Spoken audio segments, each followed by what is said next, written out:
মহামতি গোখলে বলতেন what Bengal thinks today rest of India thinks tomorrow.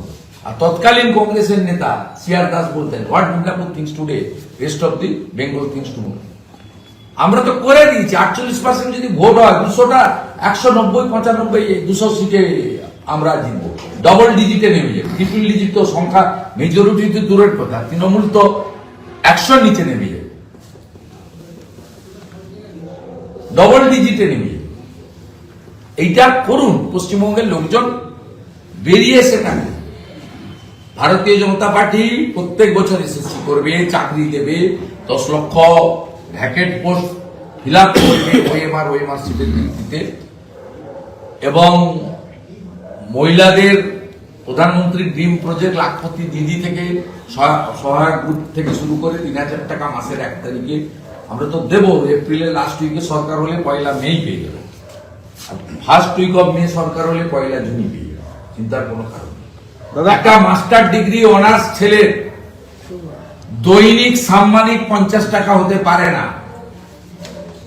এইরকম টেবিল চেয়ার খুলে ভোটের আগে বেকার ভাতার ক্যাম্পেইনিং, উনার দাঁত কেলানো ছবি লাগানো থাকবে পিছনে, আর সবাইকে লাইন দিয়েছে মাথা নত করতে হবে।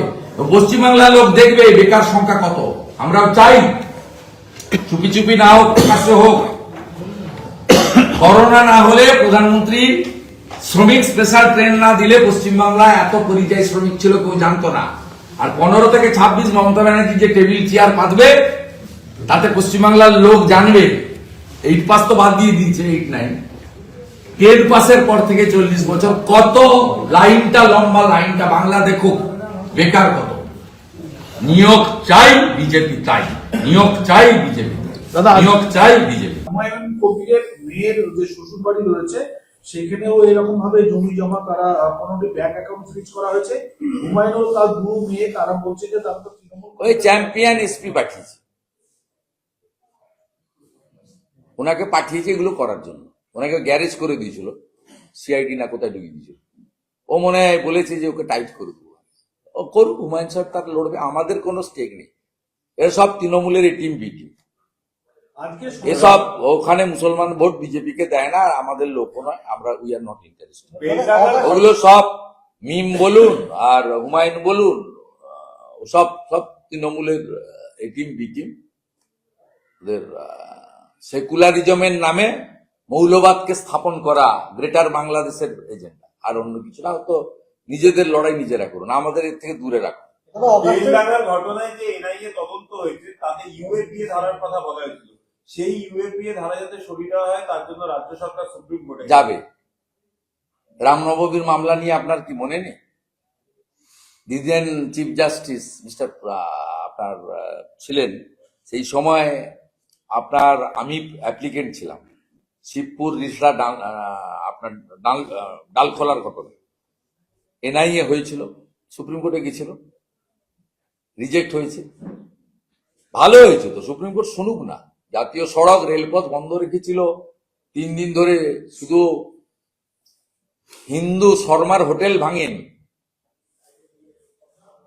সাংবাদিকদের ধরে পিটিয়েছে, এবং এমন এমন চ্যানেলকে ধরে পিটিয়েছে যারা সারাক্ষণ মমতা ব্যানার্জির মিথ্যাচার করে। এই জিতে গেলেন, এই অমুক করলেন, শতাব্দীর শ্রেষ্ঠ, চমক দেখালেন, ড্রামাবাজ, নাটকবাজ, তাদেরকেও ধরে পিটিয়েছেন। মহিলা সাংবাদিকও ছাড় পায় না। যাক না সুপ্রিম কোর্টে, সুপ্রিম কোর্টে যত যাবে, যে এসআইআর এ গেছিল বলেই তো আজকে এসআইআর নিয়ে সুপ্রিম কোর্টের ক্লিয়ার ভার্ডিক্ট চলে এলো। ইলেকশন কমিশনকে কিছু কাজ সংবিধান দিয়ে গেছে, সেটাতে কেউ ঢুকবে না, দেশের সরকারও ঢুকবে না, সুপ্রিম কোর্টও ঢুকবে না বলে দিয়েছে। মাইক্রো অবজারভার তুলতে গেছিল, মুখ পুড়িয়ে এসেছে। ভুয়া তালিকা দিয়েছে, এর জবাব দিয়ে ওদের করতে হবে। এটাও আমি আপনাকে বলছি, আমি তো অলরেডি ক্যাবিয়েট করে দিয়েছি, ওয়ান সাইডেড স্টে পাবে না। ক্যাবিয়েট আমার করা আছে, ভারত সরকারের কথা শুনবে, সব শুনবে, শোনার পরে supreme court will take decision. আমার তো পূর্ব অভিজ্ঞতা আছে।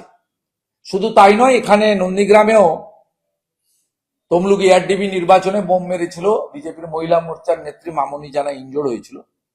সেই মামলার উপরেও এরা এসএলপি করতে চাইছে, আমি খবর পেয়েছি, সেটাও দেখছি। মামনি জানা নিজেও ক্যাবিনেট করেছে। ফর্ম 7 নিয়ে এখানে ছাড়াছাড়ির কোনো সিন নেই, এদের কপালে দুঃখ আছে। ফর্ম 7 যে ঘটনাগুলো ঘটেছে তাতে পুলিশ ব্যবস্থা নেয়নি, ডিজিপি কে ফোকাস করা হয়েছে। তো সেই জায়গা থেকে দাঁড়িয়ে বিজেপি কি ব্যবস্থা নেবে তার হলফনামা উল্লেখ করার আগে? আমি প্রথম দিন বলেছি ব্যক্তিগতভাবে এই পীযূষ পান্ডের ব্যবহারটা ভালো, এই আগের ডিজিটার মতো শয়তান নয়, এদিকে কাজ করতে দেবেন। আমি তো ওনার সঙ্গে 4 বছর মন্ত্রী ছিলাম। এই আমাকে আর সুব্রত মুখার্জিকে একটু একটু মানে এ করতেন আর কি, বাকি তো আমি সব দেখেছি ল্যাম্প পোস্ট। আমাদেরও কাজে বাধা নেই, উনি কাউকে কাজ করতে দেবেন। কাজ না করে এমন অপমান করবেন আপনি প্রত্যেক দিন অশান্তির মধ্যে থাকবেন। তাতে স্বাভাবিকভাবে পীযূষ পান্ডে টান্ডে বলে লাভ নেই, এই মুখ্যমন্ত্রীকে এখান থেকে সরাতে হবে। যত সমস্যার মূলে আপনারা একে তাকে অমুক তমুক করে কোনো লাভ নেই। একে ভবানীপুরে হারাতে হবে, আবার হারাতে হবে, ডবল কম্পার্টমেন্টাল করতে হবে এবং এর কাছ থেকে ক্ষমতা কেড়ে নিতে হবে। পূর্ব মেদিনীপুর এবং উত্তরবঙ্গ যে ভোটটা করেছে 21 এবং 24, এইটা ভারত পশ্চিমবঙ্গ করুন। আপনারা যারা কলকাতা থেকে এসছেন কলকাতার ভোটারদের বলুন এই কাজটা করতে, হাওড়ার ভোটারদের বলুন, সাউথ 24 পরগনার ভোটারদের বলুন। আমরা তো রাস্তা দেখিয়ে দিয়েছি, মহামতি গোখলে বলতেন what Bengal thinks today rest of India thinks tomorrow.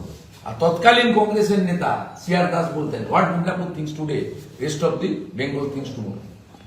আমরা তো করে দিয়েছি। 48% যদি ভোট হয় 200টা 190 95 200 সিটে আমরা জিতবো, ডবল ডিজিটে নেমে যাবে। ট্রিপল ডিজিট তো সংখ্যা মেজরিটি তো দূরের কথা, তৃণমূল তো 100 নিচে নেমে যাবে, ডবল ডিজিটে নেমে যাবে। এইটা করুন, পশ্চিমবঙ্গের লোকজন বেরিয়ে এসে থাকবে। ভারতীয় জনতা পার্টি প্রত্যেক বছর এসএসসি করবে, চাকরি দেবে, 10 লক্ষ ভ্যাকেন্ট পোস্ট ফিল আপ করবে ওএমআর সিটের ভিত্তিতে, এবং মহিলাদের প্রধানমন্ত্রী ড্রিম প্রজেক্ট লাখপতি দিদি থেকে সহায়ক গ্রুপ থেকে শুরু করে 3000 টাকা মাসের 1 তারিখে আমরা তো দেবো। এপ্রিলের লাস্ট উইকে সরকার হলে 1 মে পেয়ে যাবে, ফার্স্ট উইক অফ মে সরকার হলে 1 জুন পেয়ে যাবে, চিন্তার কোনো কারণ নেই। একটা মাস্টার ডিগ্রি অনার্স ছেলের দৈনিক সাম্মানিক 50 টাকা হতে পারে না। এইরকম টেবিল চেয়ার খুলে ভোটের আগে বেকার ভাতার ক্যাম্পেইনে উনার দাঁত কেলানো ছবি লাগানো থাকবে পিছনে, আর সবাইকে লাইন দিয়েছে মাথা নত করতে হবে। পশ্চিমবাংলার লোক দেখবে বেকার সংখ্যা কত। আমরাও চাই চুপি চুপি না হোক, প্রকাশ্যে হোক। করোনা না হলে প্রধানমন্ত্রী শ্রমিক স্পেশাল ট্রেন না দিলে পশ্চিমবাংলায় এত পরিযায়ী শ্রমিক ছিল কেউ জানতো না। আর 15 থেকে 26 মমতা ব্যানার্জি যে টেবিল চেয়ার পাতবে তাতে পশ্চিমবাংলার লোক জানবে 8 পাস তো বাদ দিয়ে দিয়েছে, 8, 9, 10 পাসের পর থেকে 40 বছর কত লাইনটা লম্বা, লাইনটা বাংলা দেখুক বেকার কত। নিয়োগ চাই বিজেপি, তাই নিয়োগ চাই বিজেপি, নিয়োগ চাই বিজেপি।